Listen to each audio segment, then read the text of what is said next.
ગાંધીનગર જિલ્લાના દહેગામ તાલુકામાં પોલીસની પ્રશંસનીય કામગીરી ધીમે ધીમે વધી જવા પામી છે।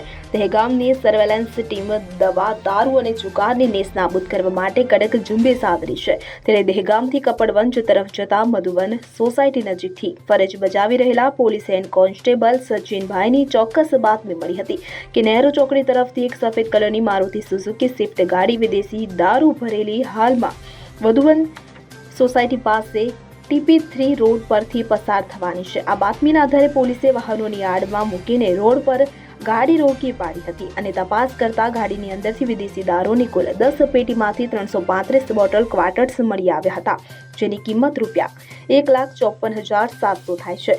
આ ઉપરાંત દારૂ માટે ઉપયોગમાં લેવાયેલી મારુતિ સુઝુકી સ્વિફ્ટ ગાડી કે જેની કિંમત ₹3 લાખ તેમજ મોબાઈલ ફોન જેની કિંમત ₹10,000 મળી કુલ ₹4,64,700નો મુદ્દામાલ પોલીસે કબજે કરી આરોપી ચિરાગ ઈશ્વરભાઈ શાહ અને રોહન દિનેશભાઈ સોલંકી આ બંને રહેવાસી નવા નરોડા અમદાવાદને ઝડપી પાડી કાયદેસરની કાર્યવાહી હાથ ધરી છે।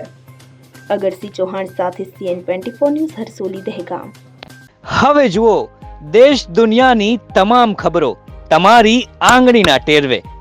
ઉઠાવો મોબાઈલ અને Google Play Store પરથી ડાઉનલોડ કરો અમારી CN24 ન્યૂઝ મોબાઈલ એપ।